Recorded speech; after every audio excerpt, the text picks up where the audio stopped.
Na aplicação da lei, atualmente predomina a teoria que vê o sistema jurídico como um sistema aberto, onde há a presença de lacunas. Então, são as lacunas que tornam o sistema aberto, o sistema jurídico aberto. Mas como o próprio sistema jurídico diz que há formas de corrigir as lacunas, o sistema se fecha novamente. Então, a regra é que o sistema é aberto e há a presença de lacunas. Mas como o próprio sistema diz como corrigir as lacunas, o sistema se fecha novamente. E as formas de correção de lacunas são chamadas de métodos de integração, que é o que nós vamos ver agora. Então, a analogia, os costumes, os princípios gerais do direito, os princípios constitucionais, a equidade e os fins sociais e o bem comum são métodos de integração que corrigem as lacunas do sistema jurídico. Quando o sistema jurídico fala de lacunas, as lacunas são da lei e não do direito como um todo, do sistema do direito como um todo. Portanto, lacuna é da lei. Lacuna é a inexistência de uma lei. Lacuna não se refere ao sistema do direito como um todo, mas sim a parte dele, que é a lei. Lacuna, portanto, é a inexistência de uma lei para solucionar um determinado caso concreto. Há duas teorias sobre as lacunas e seus métodos de integração, que são a clássica e a do direito civil constitucional.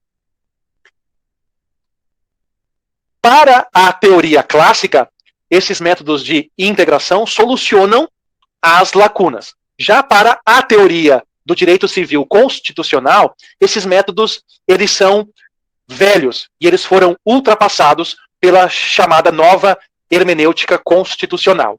A teoria clássica ainda acredita nos métodos de integração de lacunas e a teoria do direito civil constitucional, que nós vamos aprofundar na próxima aula, diz que esses métodos de integração e os métodos clássicos de interpretação, tais como a subsunção, são ultrapassados pela nova hermenêutica constitucional. Atualmente, esses métodos de integração de lacunas sofrem críticas do direito civil constitucional e da nova hermenêutica. A analogia, elas são de dois tipos. A analogia legal e a analogia jurídica. Vamos falar um pouquinho de cada um desses dois tipos. O primeiro tipo, a analogia legal, é chamada de analogia legis. Ou seja, pega uma lei, na falta da lei para um caso, eu pego uma outra norma próxima e aplico a esse caso. Então, a analogia legis é quando eu pego uma norma, diante da lacuna de uma norma para um caso, eu pego uma norma que seja similar e aplico ao caso. Já no caso da analogia jurídica, também chamada de analogia iuris, eu pego não uma norma, mas um instituto próximo. Qual a diferença da legis? Na analogia legis, eu pego uma lei. Na analogia iuris, que é mais ampla, eu vou além da lei para um instituto jurídico próprio. Uma outra coisa que é muito importante que vocês entendam é que a analogia é diferente da interpretação extensiva. Vamos ver no que consiste essa diferença. Na analogia, nós estamos diante de uma lacuna que deve ser solucionada por um método de integração, seja legis, seja iuris. Já no caso da interpretação extensiva, nós não estamos diante de uma lacuna, porque existe uma norma. E a interpretação dessa norma, do suporte fático dessa norma, que existe, é que vai ser estendido. Então, nesse caso, é um caso de subsunção e não de integração. É quando eu pego um conceito de uma lei, onde há várias dúvidas doutrinárias e vários casos questionando aquele conceito, o que entra e o que não entra nele, aí sim é feito uma interpretação extensiva. Só que veja bem, a interpretação extensiva ela é proibida em alguns ramos do direito. Por exemplo, direito penal e direito tributário, porque isso geraria prejuízo na relação jurídica dessas áreas, que envolve a aplicação de penas e de tributos. Vamos então aos costumes. Há várias leis que falam dos bons costumes. E esses costumes, esse conceito de costume é o critério de distinção entre civil law e common law, como nós vimos lá no começo da nossa aula. Civil law tem principal fonte a lei e common law tem principal fonte a jurisprudência e os costumes. E os costumes também são fundamentais no direito internacional privado, no que eles chamam de soft law.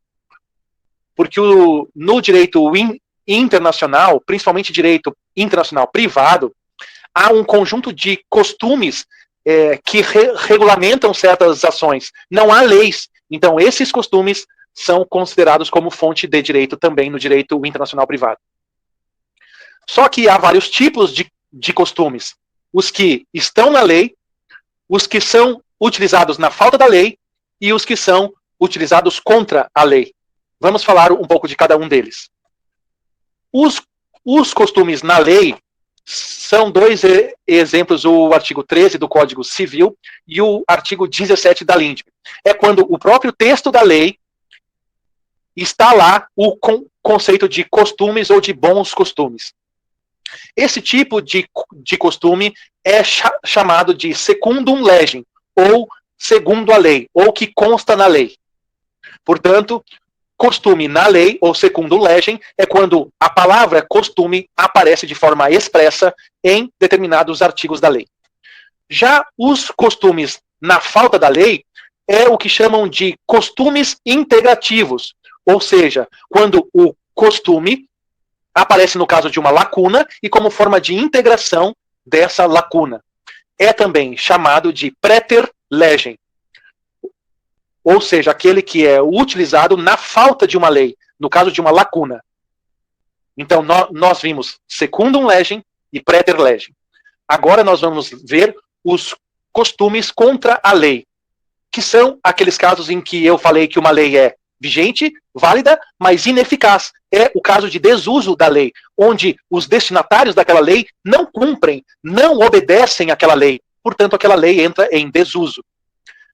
Portanto, esses costumes contra a lei são chamados contra-legem.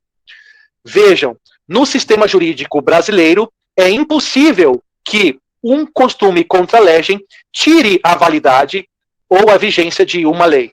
Em outros sistemas jurídicos isso é possível, mas no caso brasileiro, mesmo que uma lei seja vigente, válida, mas não produza nenhum efeito, essa lei permanece válida e permanece vigente. Não é porque os destinatários de uma lei não a cumprem que ela perde sua validade e sua vigência. Portanto, há esses três tipos de costumes: na lei, na falta da lei e contra a lei. Secundum legem, praeter legem e contra legem. O princípio é uma espécie de norma, ou seja, a norma é igual à regra junto com princípios. Antigamente, no positivismo, apenas a regra tinha normatividade. Apenas uma regra legal era considerada com força normativa. Atualmente, no pós-positivismo, os princípios ganharam também força de normatividade. Portanto, norma, atualmente, norma jurídica é considerada a junção de regra e princípios. Os princípios do novo Código Civil são os princípios da eticidade, da sociabilidade e da operabilidade. Na próxima aula nós vamos aprofundar esses princípios. Mas saibam que esses princípios são pós-positivistas, porque esses princípios da eticidade, da sociabilidade e da operabilidade, eles se contrapõem ao positivismo, ao individualismo e ao formalismo que antes estavam presentes no positivismo jurídico. Equidade é uma fonte jurídica, é uma fonte da lei. E a própria lei dá essa força, esse poder ao juiz. Então, equidade é quando o juiz decide um caso por equidade. E o que significa isso? Diante de uma lacuna, a equidade funciona como integração. Ou seja, o próprio juiz, diante de uma lacuna, decide aquele caso aplicando outras normas àquele caso. respeitando, a partir de outras normas, as particularidades daquele caso. Exemplos vocês podem encontrar na CLT, artigo 8º, e no CDC, artigo 7º. Mas são artigos que possibilitam a equidade como formas de correção das lacunas ou como fonte de direito. E há dois tipos de equidade. A legal, em que a própria lei dá ao juiz esse poder, e a judicial, que é no caso de uma lacuna, onde não há lei que dá esse poder ao juiz, mas o juiz, diante de um caso, decide por equidade.